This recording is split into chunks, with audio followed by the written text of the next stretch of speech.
My Achilles ruptured, full on rupture. I dropped to the floor. I looked behind me. I thought someone came up from behind me and dashed a flipping cricket ball at me. Because earlier we were playing with a cricket ball, a full on cricket ball on the AstroTurf. And come to realize that I'd looked behind me. No one was behind me. I have full on ruptured my Achilles tendon, the largest tendon in the human body.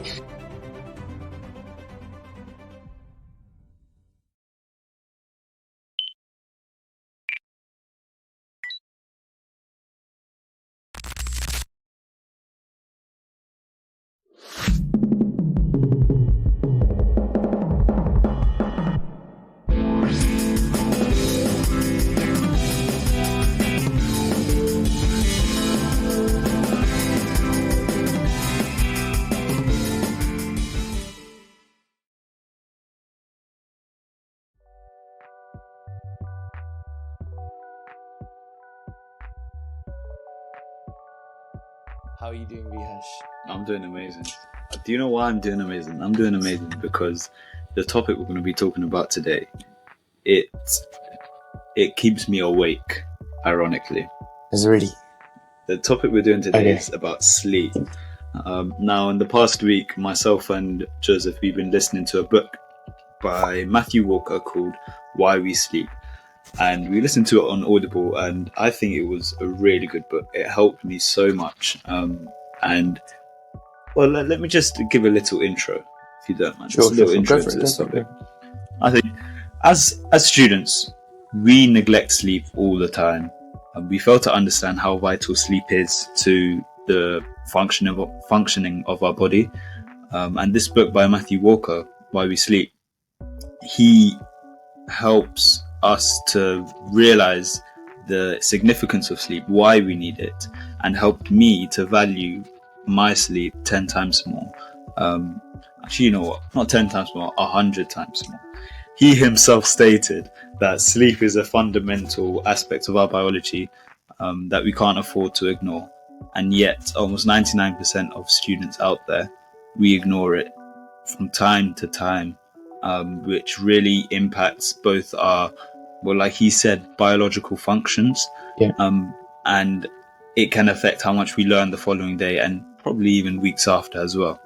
So if you listen, if you guys listen to the rest of this pod, then we will be talking about A, why we sleep, why we need to sleep. B, also some tips and tricks on how to sleep a bit better, how to go to sleep a bit faster, and also what not to do when you're confronting this issue. 100%. So without further ado, Joseph, how are you feeling about this topic? You know what? I think this is a huge topic in and of itself, and I think, words can't even describe what you guys are in for today, because not only is this a monumental topic with respect to some of the stuff that I've gone through personally throughout my university experience, but I want to cast you guys with some of the personal anecdotes and experiences in which I've had, and hopefully one day, oh my God, what am I waffling about? Hopefully you guys, from what I say, as well as Vihash says, can draw and take back pure value and knowledge. But really, without further ado, let's dive straight into this, because personally, after listening to Matthew Walker's book on Why We Sleep, a quote resonated with me hugely. This quote resonated with me the most in so many different regards. And I tell you this because this quote is, sleep is one of the most powerful tools we have for enhancing creativity, problem solving, and decision making. I don't know what that was. I don't know why I just lapsed there. But this is what sleep deprivation does to you guys. You just stumble on your words. It's getting late. It's 9:40. My bedtime is 9. Okay, again, that's a joke. I'm not actually being serious about this, but really, what it is that I'm trying to say is this quote is not only, something that resonated with myself, but this is also one of the most highlighted quotes in the book. And I think there's a reason behind this, because of course, sleep is so integral in so many different respects. But this quote also goes a bit above the beyond what it's already saying, in that it's able to enhance creativity, problem solving, and decision making. Because in fact, an experiment was carried out about sleep deprivation and cognitive function. And in this study, in fact, participants were kept awake for guess how long? Vihash, you know what? You guess. Guess how long? 20 hours. 36 hours. These participants Wow. were kept awake for a mind-blowing 36 hours in length and tested on various different cognitive tasks. And of course, as you know, having a lack of sleep is of course going to cascade into a bigger issue throughout and during the day, because any of you guys watching know for a fact, if you've had a bad night's sleep, going in the following day, you're not going to be as sharp. You're not going to be as cognitively responsive in what you say. And as well as this, shorter memory, your memory will be slightly impaired. And guess what? The results translated nothing but what I exactly said pretty much just now. Results showed a significant decrease in not only cognitive function, but including impaired memory, attention, and reaction time. Huge. And I think attention is bigger now more than ever, because we have apps like we have with TikTok, YouTube Shorts, Instagram Reels. These are preying and feeding off of users' inability to stay focused to a particular subject or video for a given length of time, which means that our attention span for a given video is only reducing. That's also blowing my mind. Going off to finish this study, this suggests that sleep deprivation can have serious consequences for cognitive function, productivity, and underscores the importance of getting enough sleep. Bearing in mind, this was a study. This was a study that Matthew Walker referenced in his book, and I think this is huge. This is an incredibly huge point to raise as students, not only for ourselves but also people out in the workplace as well. Sleep is so integral in so many different regards. So, for example, you're a pharmacist, on whether that would be clinical ward or a community pharmacist, and you're accuracy checking something. A lack of sleep the night before could impair your focus and therefore put patient safety at risk. And this doesn't necessarily go for pharmacists. This goes for any healthcare professional, and let's say even a forklift driver, because you could go and drop something on someone else, and I know I'm not meaning that in any way, shape or form really, but using heavy machinery as well. Yeah. Can be catastrophic. It can genuinely be catastrophic, because you really need to be in a space or a clear mind and be able to think and appropriately solve problems. I was going to say something on the lines of effectively cognitively solving problems or something like that. Some waffle. But yeah, that's kind of what I really wanted to say. That in particular, but yeah.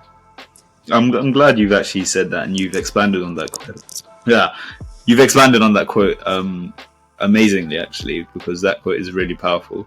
But I think what people are thinking now, what students specifically are thinking now, is they probably have valid reasons why they stay awake. Yeah. So they might say some things, for instance, like, go for it.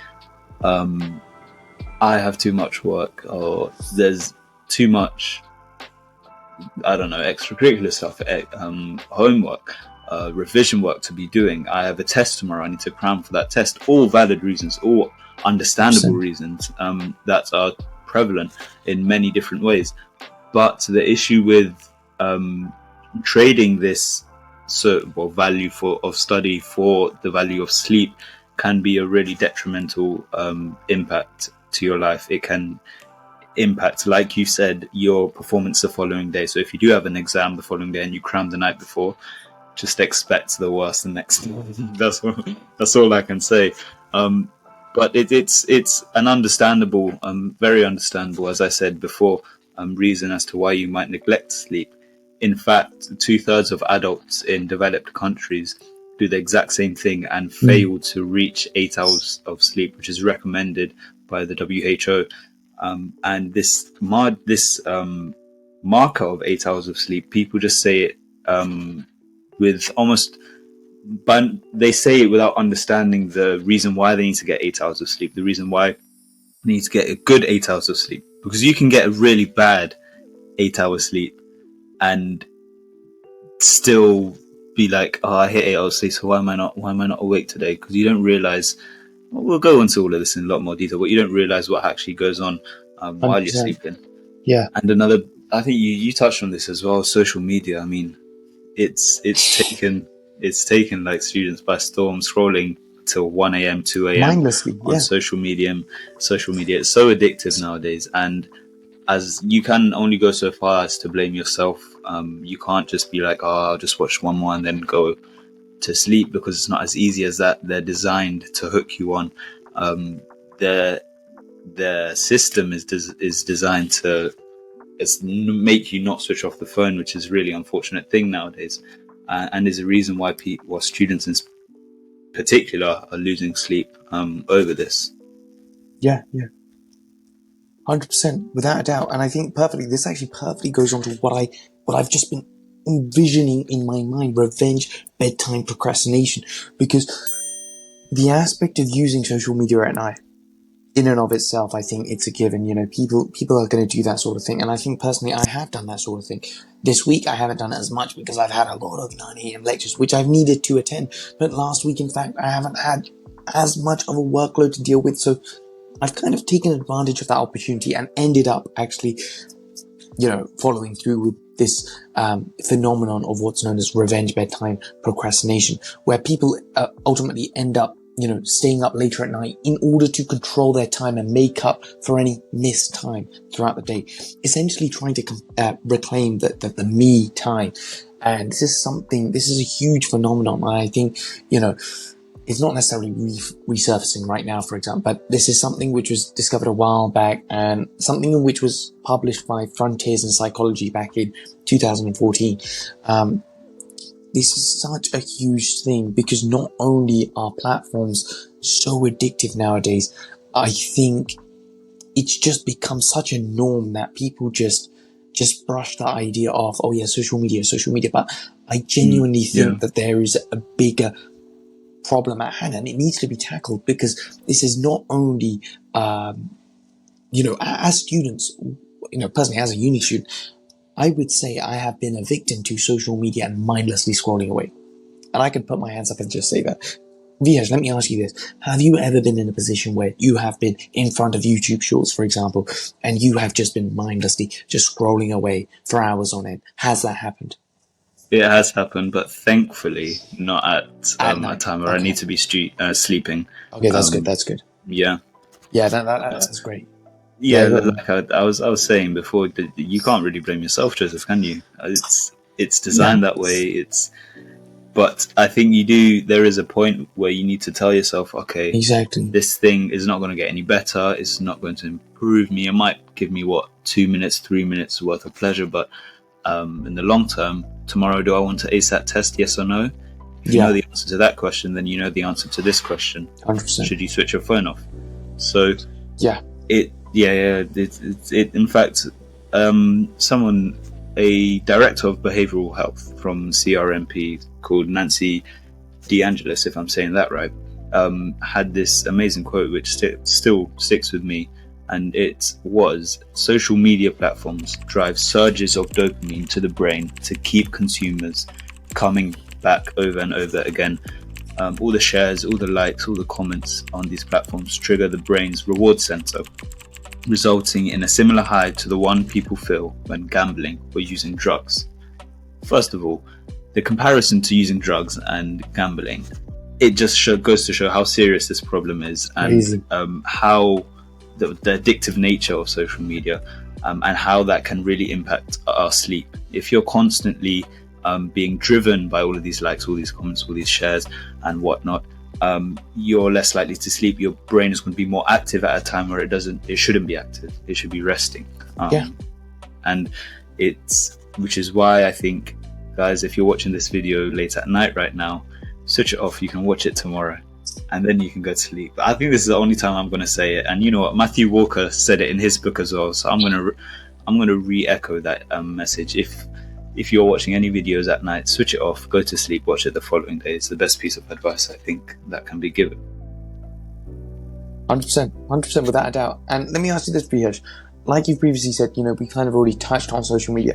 Are there any other things where, we as students, or even adults for that matter, in a full-time job, might not choose to sleep or might have trouble sleeping with? Is there anything that could influence that? Yeah. Yeah, of course. So there would be, you address this in Revenge procrastination. What was it called? Revenge bedtime procrastination. So, Procrastination, yeah.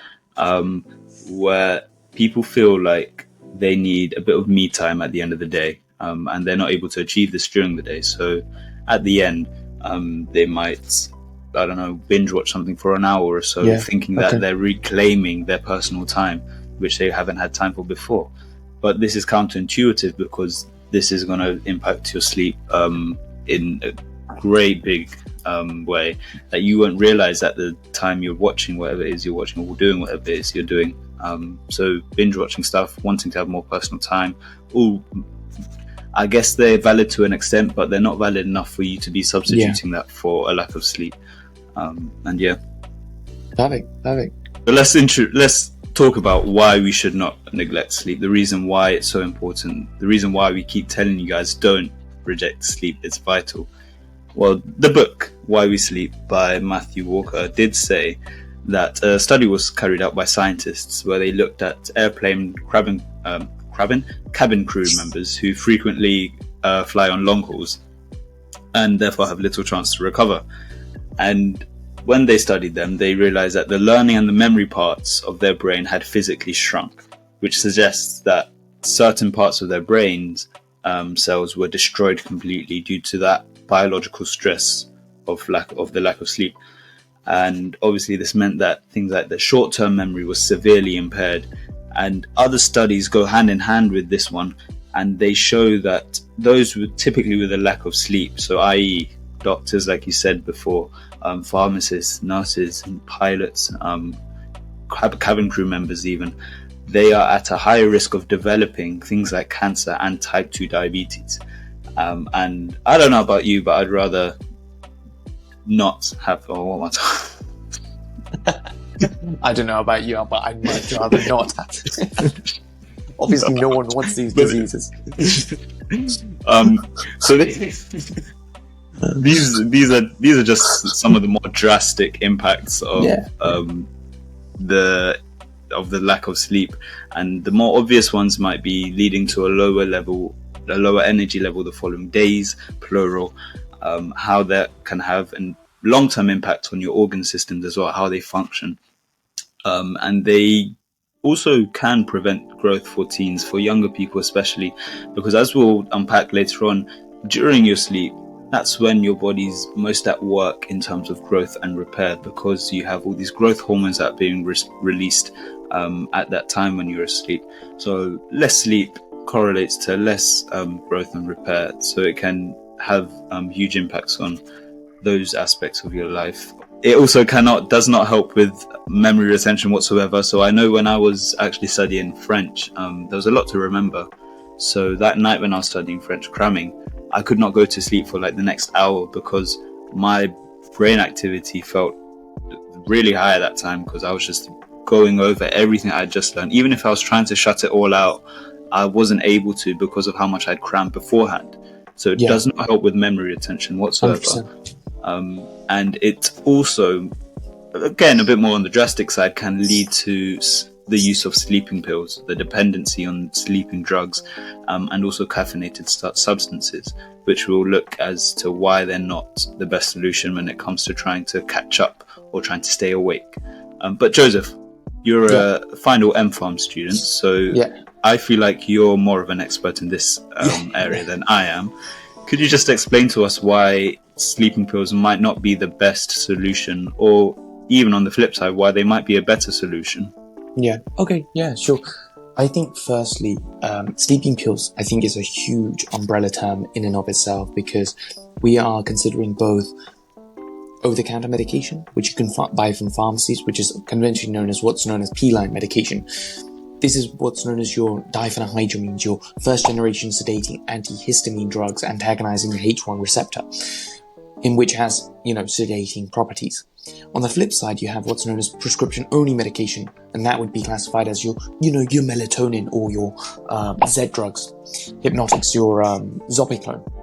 Okay, and these drugs, they're on the other side of the spectrum, as I like to think of them as, because this is where you get, consulted by a doctor or a healthcare professional for that matter, and you get prescribed this medication.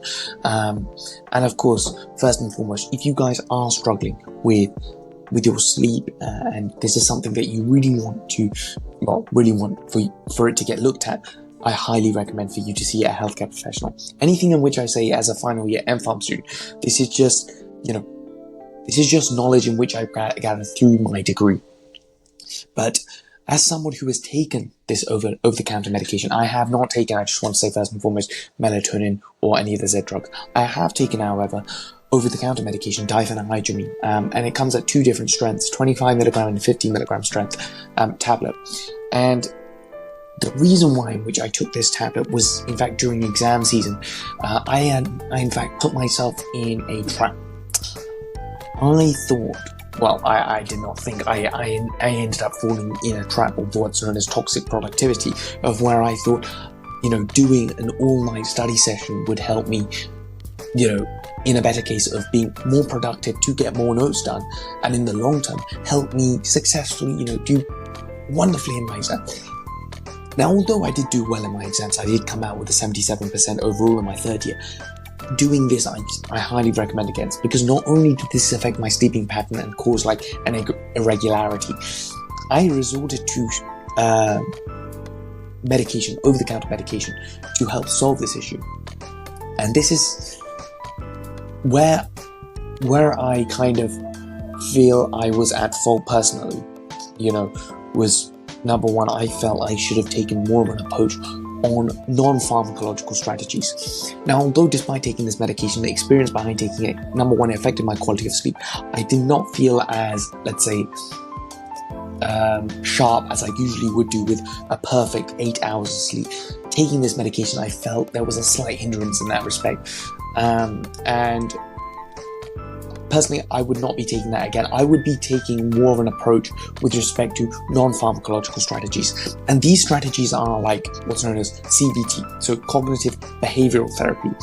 As well as this, or I'll be trying to develop on what's known as sleep hygiene, and I'll go on to talk more about sleep hygiene later on and the ways in which you can fall asleep better and faster.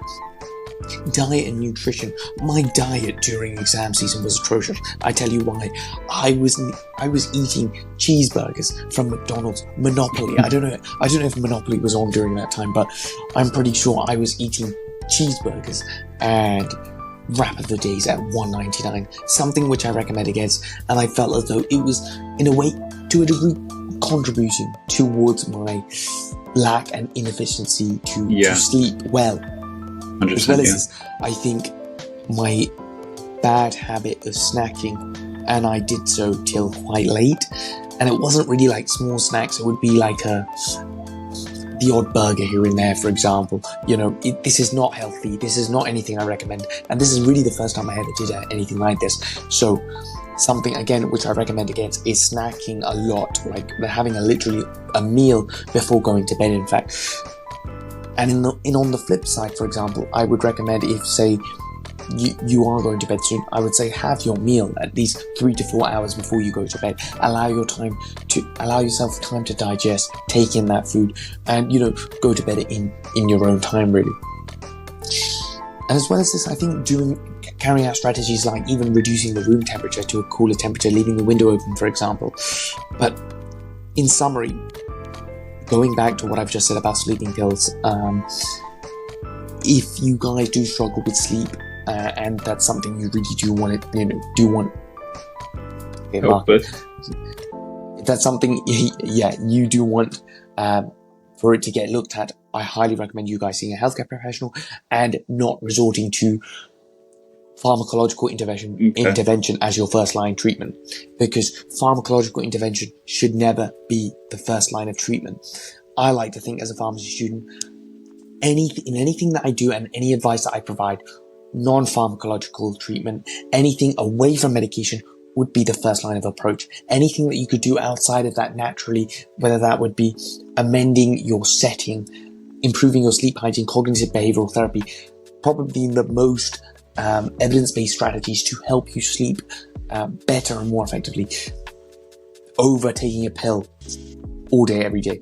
But of course, consulting your healthcare professional would be the most appropriate thing to do if you guys are struggling with this. But yeah, that's kind of a thing I just really want to put out to you guys. Of but course, really, Vihash, let me ask you this question.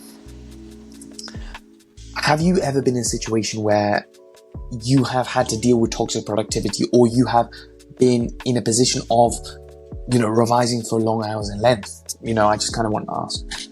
Yeah, so when this is going sort of into timetabling and how you should go about spacing out your revision and make sure you don't cram it till the end of the day. But I have luckily not been in a really bad position where I neglect my sleep, though more and more often nowadays I find that my sleep I find it a bit difficult to go to sleep because of the workload that I'm getting, both from school but also extracurricular activities. So I think it's inevitable that you will neglect your sleep to a degree at some point in your student life, as with myself, but I haven't hit that point yet, in brackets, and I'm glad I haven't, because from what it sounds a bit scary. So I think that we can move on a bit now to talk about how much sleep you need, why we might need that sleep, and let's define some of the terms that we have glossed over before. So I said before that students, let's say, need about 8 hours of sleep.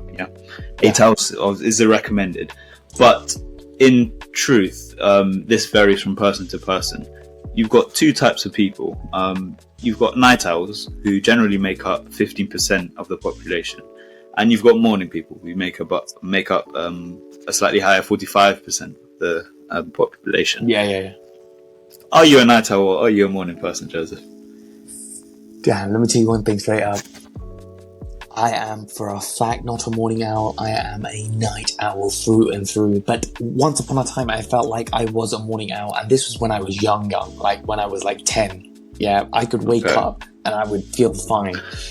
Yeah. But on the flip side right now, boom. Let me ask you the same question. Are you a night owl or a morning owl, Vihash? I was actually going to say I feel like I'm a morning person, but more and more often now I feel like I'm moving towards somewhere in the middle, which is where the majority I think are. I was actually going to say, I think children, the reason why you might have felt a bit more like a morning person when you were younger is because I think children generally have more energy when they're, and it's much easier, first of all, because you have less commitments when you're a child. So you have more reason to sleep than not. So I think it might be easier for you to feel more awake in the morning because you have more energy as a child naturally, of course. But now I feel a bit more groggy when I wake up at 6. I'll be real, in the morning. I don't know if it's what I tend to do is when I have holidays or weekends, I tend to sleep late and wake up late. But I think if I were to go back to being a typical morning person, have their typical routine, I think I'll be able to go into that very easily without a problem. But I think the whole reason why someone might be a morning person or a night owl depends on the circadian rhythm. Now this 100%. Is a really important, it's almost inevitable that we address this during today's topic, but the circadian rhythm is just a physical, mental and behavioral changes that follow a 24-hour cycle, which is controlled by, if I can pronounce it, the suprachiasmatic nucleus.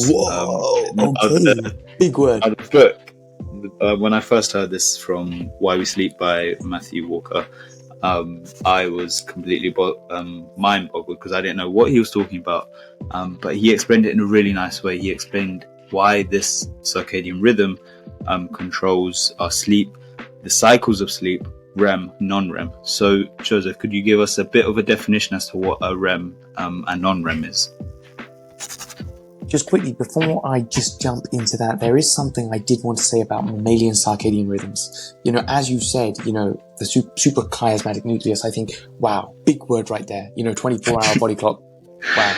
But I think, crazy. As well as this, I feel like we want to give a bit of a background as to where it's located, that sort of thing as well. I thought that might be cool as well. So mammalian circadian rhythms, are generated by the pacemaker cells, right? And these are found within, as you said, the suprachiasmatic nucleus of the hypothalamus.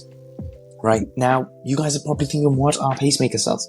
Right, so these pacemaker cells, which I believe to be, I think they are the circadian oscillator cells, right? And as we know, the circadian rhythm has some degree of regulating and some degree of influence of, our body temperature, metabolism, and sleep cycles. This kind of smoothly kind of just sets us up for the stages of sleep that we have, because really within sleep, we have 4 main stages. 3 of them are characterized through what's known as non-rapid eye movement sleep, right? So NREM, right? That's what I like to call it as. Yeah. And within NREM, right, you have N1, N2, and N3. Detailed within N1, phase 1, or however you guys want to call it, we have what's known as theta waves, which are produced during this period of time. Hypnagogic, I don't know if I've said that right, hypnagogic hallucinations. And you guys probably think, what on earth is Joe saying? Like, gigantic hypnagogic. He's waffling. No, I'm being dead serious, guys. So this hallucination is ultimately where you are kind of hearing and seeing things within your sleep. And this is kind of like your light to deep sleep, that kind of area. And before I go any further as well, within our sleep cycle, each cycle lasts for around 90 minutes in length or duration. As well as this, we have what's known as hypnic jerks, right? So these jerks are like, let's say you're falling, right? In your dream, and you have you kind of move. Yeah, okay? Have you ever had that? You've had that? I've had this so many times. Bro, it is scary as to how many times that I've done it. Oh my god, it's like you're falling off a building and bang. Oh my god, kind of like you just wake up and like, whoa, what just happened? That's within your N1 phase, right? Swiftly moving on, N2, right? Within N2, this is your slightly deeper phase of sleep where you're going to have increased theta waves. But as well as this, you're going to have what's known as sleep spindles and K-complex waves in this phase of sleep. And this is where it kind of suppresses the K-complex waves in particular. It suppresses cortical arousal, right? The ability for you to just kind of like wake up from your sleep. But as well as this, the ability for it to help keep you asleep, right? Because you are going to be kept asleep because of this wave in particular. But also, this will also genuinely help with your long-term memory. Your sleep-based memory consolidation going into your long-term memory, right? And that's why people say sleep is so integral to making sure that you are consolidating everything that you have learned, because sleep-based memory consolidation is integral to shifting that kind of like transition between what you've learned. Let's say whether that would be through active recall, spaced repetition, like we've spoken about in previous podcasts, and transitioning to that point of being able to put it into your long-term memory. And going into N3, we have our very deep stage of sleep. This is where we're going to have our delta waves. And anybody who, Vihesh, do you sleepwalk or sleep talk, or have you done anything like that? I'm trying to think, because obviously you don't know if you sleep. It's difficult to say. Has anybody said that you've sleep talk? I think you said it before. Have I said it? Okay, maybe. I think so. Snoring. Probably I was snoring or something really loudly. Maybe, but I have been told by others that I have talked in my sleep before, and usually this would be within that particular phase. Yeah. Going swiftly on from that, you have REM sleep, right? REM sleep, rapid eye movement sleep, and this is where most other muscles are like paralyzed in this case, where most of the dreaming occurs. So it would be quite scary to think that you would be fully active, your muscles are at the ready when you are REM sleeping, because to think that you are vividly dreaming in a dreamlike state and to do something in that state is whoa, relax. Do you know what I mean? But I also like to think of it as a kind of like paradoxical sleep, because not only is your brain at its most active point, but your body is prevented really ultimately from doing anything. But as well as this, I do actually just want to quickly make reference to, right, the way in which this kind of sleep pattern works. And I've written it down, right? Okay. So you go from N1 to N2. Again, we're still within NREM, right? N1 to N2. Then you go to N3. Then you go back from N3 to N2. Then you go from N2 to REM sleep, right? Then you go from REM sleep all the way back to N1. And usually how long each lasts for depends on, number one, how old you are and how long you've been asleep for, ultimately. So again, going back to whether you've taken a sleeping pill or the kind of quality of sleep that you've gotten, whether that would be a 6-hour sleep or an 8-hour sleep, these will usually vary in that regard. But as well as this, usually the slow wave N3 sleep is kind of the first couple hours, and then you have the REM sleep. REM sleep, which would be kind of towards when you would be waking up. So that is why you would be kind of able to recall your memory. Am I correct in saying that, Vihash? Would you be waking up and kind of recalling your memory, right? Yeah, I would be, yeah. Oh. Yeah, so as I've said, hopefully there will be a diagram showing this. Yeah, I'll be making. I just noted that down. Yeah, perfect. Thank you so much. Let me just say quick props to Vihash for the phenomenal editing that you guys are about to see. I can't wait. But really, I was just gonna go for it. Sorry for interrupting so rudely, but I was gonna keep up the whole image side and just talk a bit about the circadian rhythm, where we peak, where we might dip. Yeah, go for it. And I can bring up an image as well to help you guys. But essentially, this, like I said before, it's a 24-hour body clock. So if you imagine a clock that's showing from 0 hours to 24 hours, you would see that your deepest sleep is 2 a.m. So that's when you're probably, just like Joseph said, in terms of your NREM and your REM, this would probably be when your REM is peaking at this point, 2 o'clock in the morning. And then once you get to about 7 o'clock ish in the morning, the secretion of melatonin stops, which controls your drowsiness, controls how tired you feel. That stops, so you start to wake up naturally, that is. Right. And if you move a bit more further on, 10 o'clock is when you're most alert. So this is when you might, if you had a test at this time, you'd probably ASAT test the best than any other time of the day. That being said, around the late afternoon, 2 o'clock to about 3 o'clock, that's when your reaction times and all of these physical aspects of your capabilities, they peak.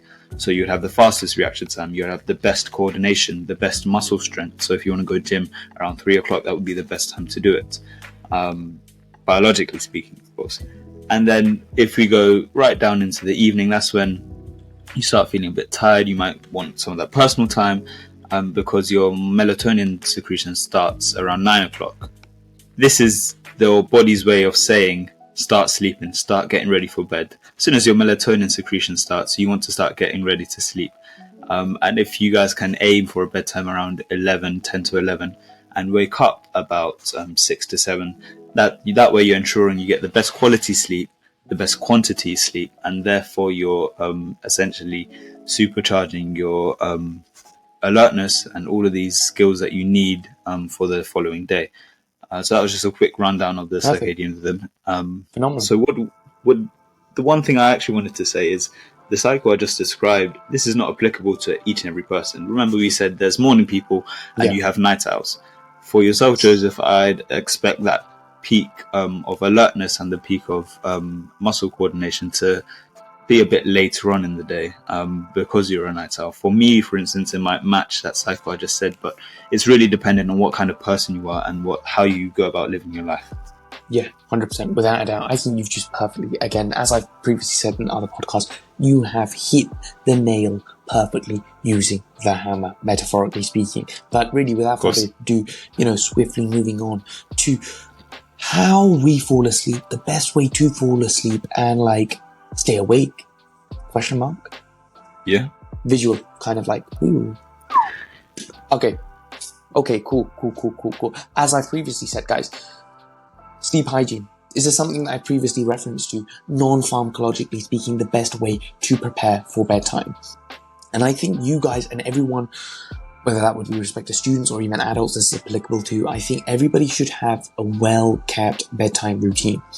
And to have a bedtime routine, I think, is integral because being able to wind yourself down from a very overstimulated state of mind, from scrolling on your phone mindlessly, to a point where you've kind of been able to reduce your heart rate, calm yourself down, and get ready really for a good night's sleep, is going to ultimately going to get you that not only better quality of sleep overnight, but you're going to feel a lot more refreshed in the morning. So a nighttime routine is integral to have that good sleep. Well, some of this is going to involve, number one, avoiding stimulants, as Vihesh has previously said, caffeine for several hours before bedtime. And I think this is not only integral, a couple hours before bedtime. I think studies show that you shouldn't drink like coffee or something before or after 3 p.m. because that's like the cutoff point. Because as soon as you've consumed something like coffee, which contains caffeine, which I believe, Vihesh, you're going to touch upon, and I'm very interested to hear about, caffeine, how it works within the body, the cycle of it. I'm very interested to know about this. In fact, we should not be drinking it past a particular time. As well as this, avoiding alcohol. I think that's a given. I think, as uni students, people are going to be drinking alcohol. But, me, of course, I'm clean and dry. All right. Good. That's good to hear. And I think another big thing, before going to bed, exercising regularly, particularly in late afternoon, because I think the ability to do something like that, exert yourself, putting yourself in the upper heart rate range of your 120 to 150 range, or really being able to push yourself, whether that would be with respect to weightlifting, cardio, putting yourself in that bracket from between 30 to 40 minutes every day at a minimum will not only improve memory retention, but it's also going to drastically improve the quality of your sleep. If you've got in a really good gym session in the late afternoon, it's going to, of course, cascade into a perfect good night's sleep. But I think as well as this, allowing at least an hour period to unwind before bedtime. And what I mean by this is technology free. No screens, no devices, no light. Okay, maybe light, obviously light. I think we all need light to see, but what I mean is say for example, I use my Kindle sometimes before I go to bed, so I use the light on that to read books. For those who may not have a Kindle, I think maybe just reading a book before you go to sleep, I think that might be good. Vihesh, I'd love for you to expand on this as well. So I was in a little phase where I didn't really know what to do. Before I went to sleep, I was having a bit of trouble. So I resorted to trying to read before I go to sleep. Yeah. This was really good, but it depends what kind of book you want to read. If you're reading a book which is really technical, a lot of facts, and you're learning things essentially, I would not recommend reading it before you go to sleep, because there will be about a 5-minute, 10-minute part of your reading time before you go to sleep, towards the end, where you start to feel a bit drowsy and not much information goes into your head. So if you really think about the long-term benefits you're trying to get from reading that book, it's not going to be much use to you if you're falling asleep for a bit of that factual information type book. But that being said, if you're reading something that's a bit of fun, it might be a bit lighter, might be, I don't know, something like a murder mystery, or something that interests or piques your interests, then by all means, reading before you sleep was a really good way for me to wind down and feel a bit tired, and help me to sleep 10 times better.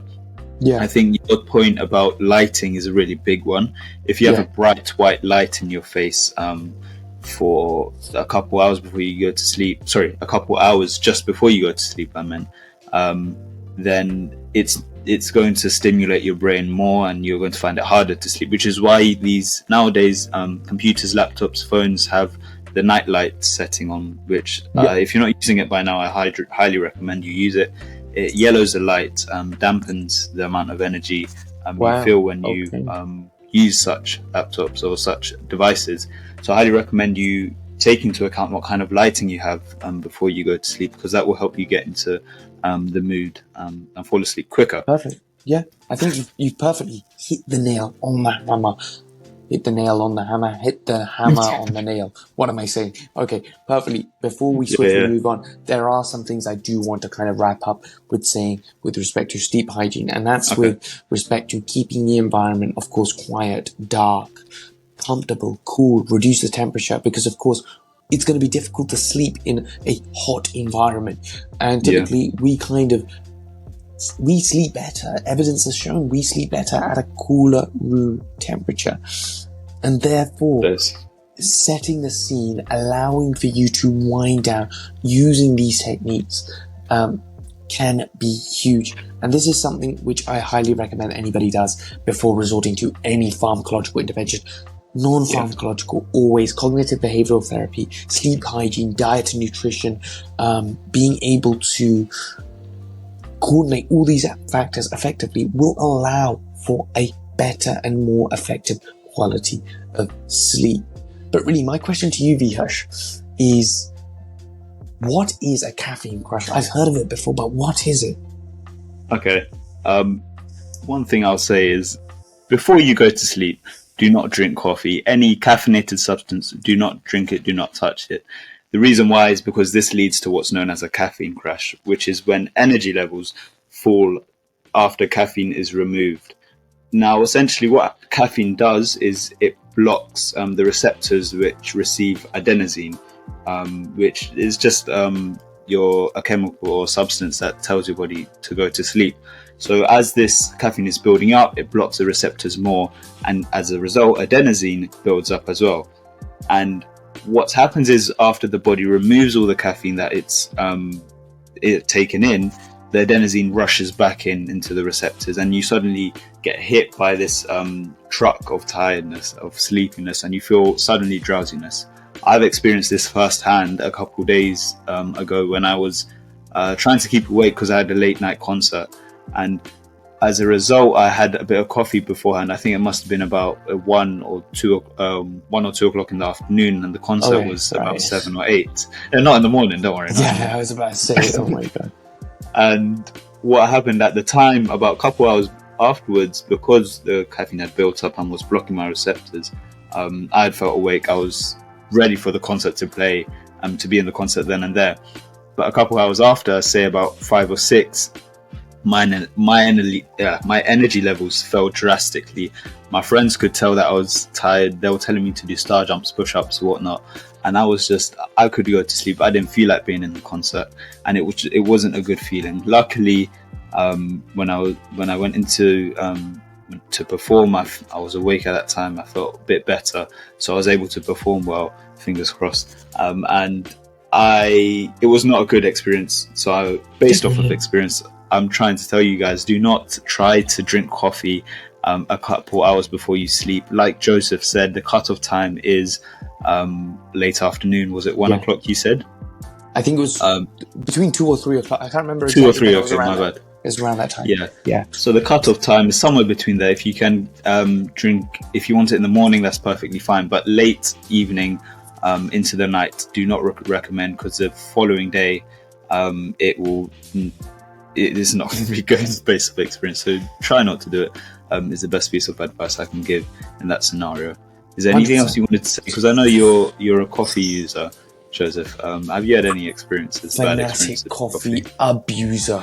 I think that's the way you should phrase it. Yeah, because in fact, I hate to say it, guys, sometimes I say some things, but I don't necessarily practice what I preach. I'm drinking coffee right now.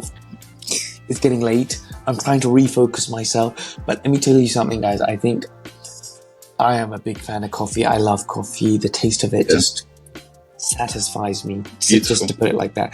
But really, just to put it to you guys, I use coffee a lot. I live on coffee, and I don't think that's a good thing, to rely on caffeine every day. But you know the consequences of it.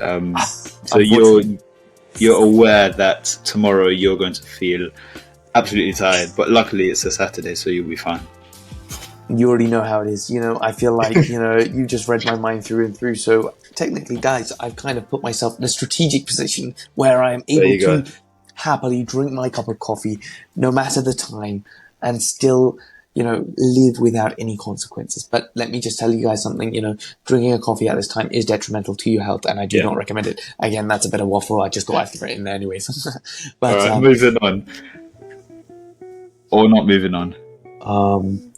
It's a quick thing. shall I talk about my Achilles injury for the lack of sleep, or what do you think? Let me throw it in there now. Okay, yeah, go throw it in there. All right. Funnily enough, we've been talking about sleep for so long, right? But I think a huge thing which I came across in this book was when I, in fact, did not get enough sleep during exam season. And this wasn't this exam season of 2023. This was the exam season of 2022 during pharmacy school, right? This was during my second year. Yes, my second year exams. And what had happened was I did not get enough sleep. This was Friday the 13th. I'm setting the scene, okay? Because on this day, a drastic and a very, very bad thing happened. And I'll go on to tell you what exactly happened after I tell you about this. So suspense. within this book, Matthew Walker talks about sleep for other types of memories. And as we know, muscle memory is actually, of course, brain memory, right? And our brains remember how to do things, okay? So practice is followed by a night of sleep, and that makes perfect. Okay, cool. Okay. And I think that essentially sleep is an insurance policy against injury. There is a phenomenal diagram in which it shows a graph, okay, where on the y-axis we see the percentage in the chance of injury, right? And on the x-axis we see the average sleep, okay? And as you can see, we go 6 hours, 7 hours, 8 hours, 9 hours, okay? And as you can see, the chance of injury obviously goes up. It's directly proportional. The chance of injury is directly proportional to the lack of sleep, okay? So the chance of injury increases, with the lack of sleep that you get. So if you got a 6 hours amount of sleep, or whatever amount, you are going to have an increased chance of injury. While we are on this point, during exam season, I just don't get enough sleep. And I decided for some reason to go out and play football with my friends this day. In fact, this would be a day that I would be dreading to regret, because not only did I have an exam after this day, or not this day, a couple days after this incident, I had to live with the anxiety and pain inside of me that I prayed, in which I did not have to sit any resits. It was terrifying, but thankfully I passed everything. It was no problem in the second year. And I also passed everything in the third year. But the point in which I'm trying to make right here, right now, is the injury in which I got. Not only did I run faster than the speed of light, okay, in this absolute stretch, I'm a deadly winger. I was running blitzingly fast down the wing. I didn't even have the ball on me. No one even touched me. My Achilles ruptured, full on rupture. I dropped to the floor. I looked behind me. I thought someone came up from behind me and dashed a flipping cricket ball at me. Because earlier we were playing with a cricket ball, a full-on cricket ball on the AstroTurf. And come to realize that I've looked behind me. No one was behind me. I have full-on ruptured my Achilles tendon, the largest tendon in the human body. Oh, I could hear it. I was in shock. There was so much adrenaline pumping through me that words can't even describe what it is that I was feeling that day. I'm going to hopefully insert a couple of images. So Vihash is hopefully going to insert a couple of images of me being absolute disabled weapon right now, okay? But in fact, it was a long rehabilitation process. I've had to take what's known as dalteparin, hopefully, in which you'll see right here, dalteparin, which is the brand name Fragment, 5,000 units, in which I was taking for prophylaxis DVT, which is what you get, deep vein thrombosis, where I had like edema formation around my ankle, and in which they took the cast off. So I had a cast put on me on the day in which I had ruptured my Achilles.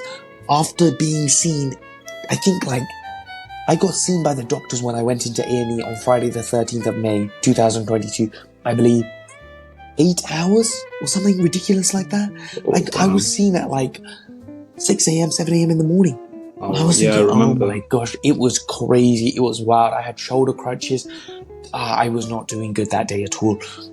So I really, really struggled. But nonetheless, all in all, I am fine now. But from that, when I got back to Oxford a week or two of having this plaster of Paris cast on, when they took it off, right, guess what, Vihash? Not only did I have a dip in the segment of where I ruptured my Achilles, right?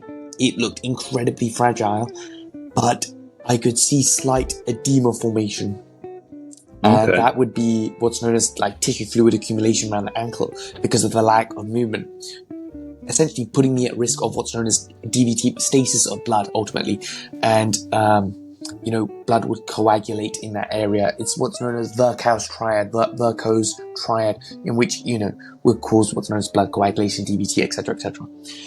Long story short, I was given prophylaxis, so that was the light molecular weight heparin, which was the dalteparin against this. So when the nurse showed me I needed to take subcutaneous injections, I did not like the sound of that.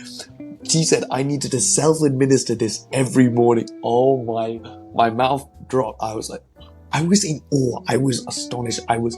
Words can't even describe how I felt in that time, because I had to wake up, stab myself with a subcutaneous injection. I hype it out to be something crazy, but I'm not really that big of a fan of needles, but I got used to it. I woke up, pinched that belly of fat, boom, popped that subcutaneous injection inside of me, and that was really a bad hit. But I had to do that for 20 days or so. I can't remember exactly the course of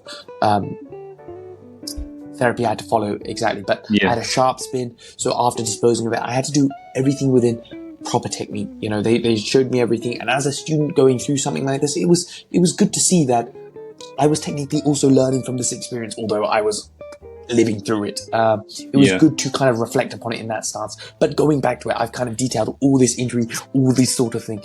But going back to it, guys, you guys need to get good sleep, or you're going to end up like me in that day and potentially rupture your Achilles. I'm not saying you guys will, but that was a fun little side story I thought I might enlighten you guys with. No, it's. I mean, that is extremity of extremity. It's it's crazy. Genuinely. It just highlights what we've been saying before, and it gives you all the more reason to go to sleep. So with that being said, I think we should wrap this up and allow these viewers to sleep, because this would be the best time. As Matthew Walker said, do not neglect sleep, because it's the most fundamental aspect to your biology. 100%. Do not ignore it. And do you? I just want to ask, do you have any key messages or values that you took away from this book? I do want to say one big thing. Ultimately, this is what Matthew Walker has put as his favorite quote. And I believe it was that the best bridge between despair and hope is a good night's sleep. Thank you very much, guys. BSP in and out. Thank you so much for watching, and I hope you all get a good night's sleep tonight. All right. Until next time. Take care, guys.